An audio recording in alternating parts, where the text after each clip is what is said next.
Good morning, everyone. This is Deborah Anderson from Chakra Shaka with another lesson, blessing, and hopefully a message. Father, Yah'S, that you come into the room and you speak to me and through me, that someone may get a lesson, blessing, or message.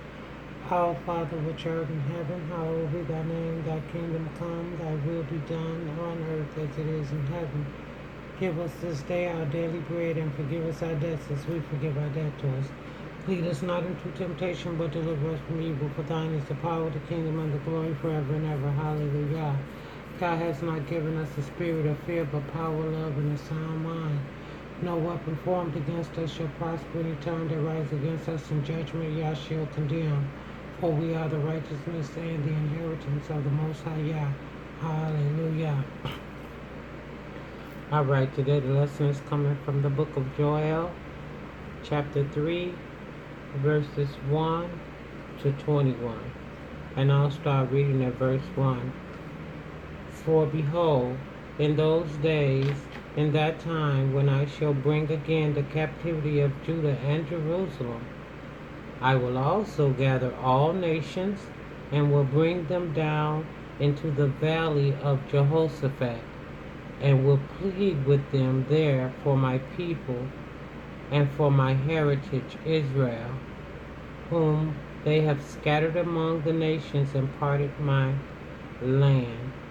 And they have cast lots for my people, and have given a boy for a harlot, and sold a girl for wine that they might drink. Hallelujah. Hallelujah. This is prophecy. The part about gathering Judah and Jerusalem and gathering all nations together to bring them down into the valley of Jehoshaphat to plead with them for the Most High's people.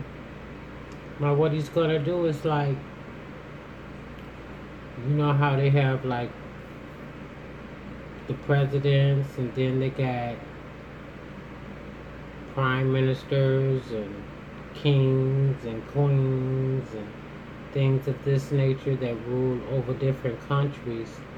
Well, we're in every country, every part of the earth. We're in all four corners. We all over the earth. As you see here, the Most High said they have scattered us among the nations.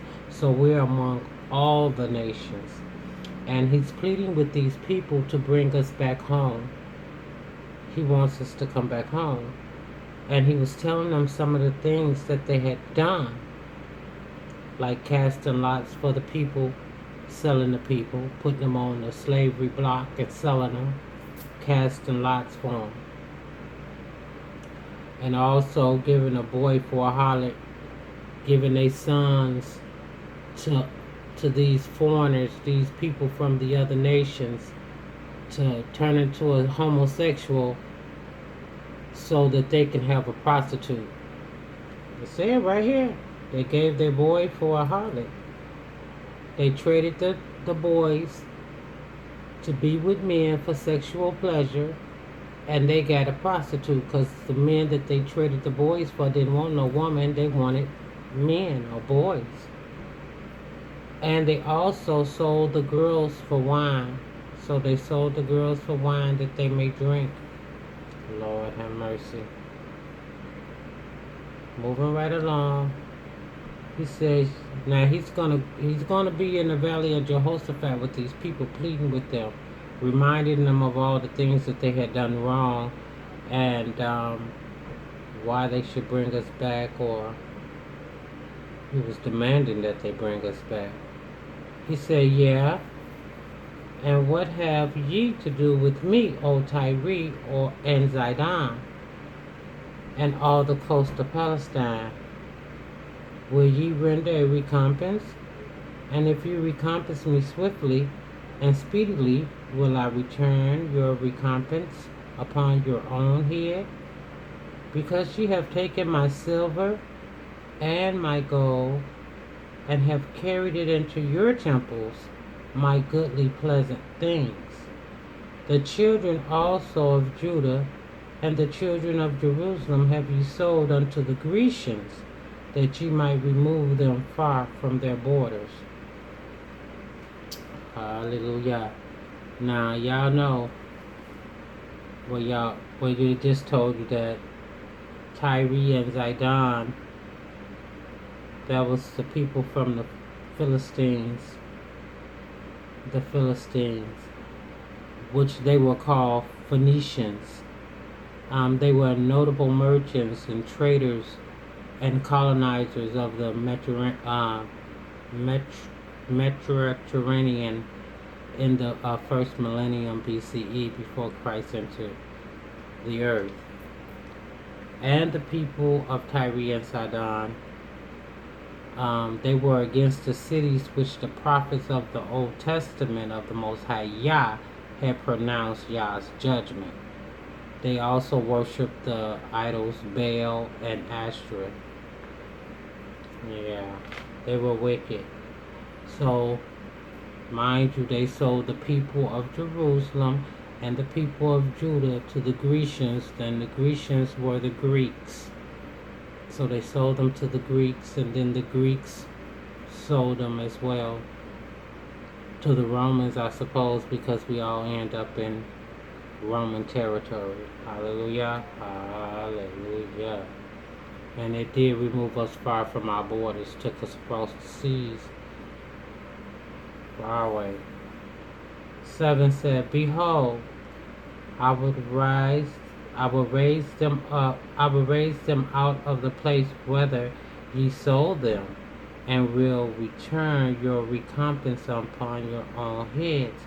And I will sell your sons and your daughters into the hands of the children of Judah, and they shall sell them to the Sabians, to a people far off from the Lord has spoken it.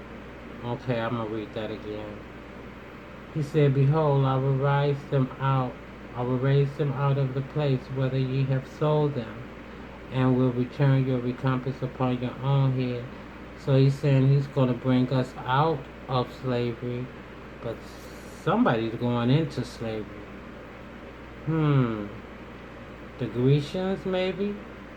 The people who sold them. It said, because I will sell your sons and your daughters unto the Sabians. Now he going to give them to Judah. Okay. He said, and I will sell your sons and your daughters into the hands of the children of Judah, and they shall sell them to the Sabians, to the people far off, for the Lord has spoken it. Lord have mercy. Yeah, so it's going to be some more slavery going on. Once we come back into the land, it says, Proclaim ye this among the Gentiles. Prepare war. Wake up the mighty men. Let all the men of war draw near, and let them come up. He's telling them to get ready, because they're gonna try to fight. They're not gonna want to just be taken into slavery. I mean, back in that day, we were taken against our will, and we didn't have the weapons and things like they have to fight with. So we were taken into slavery with no problem. I mean, some of us put up a fight. You know, the men, they weren't going to just lay down and let them take them. They did a little fighting, a little resisting, but, you know, what good did it do? They still ended up on that ship. Hallelujah. Hallelujah. All right, y'all, we're going to have a part 2, I know. So I'm going to just keep going. He said, so he wanted them to go to announce it to the Gentiles that, hey, I'm coming and y'all better be prepared, because it's war. Outright war.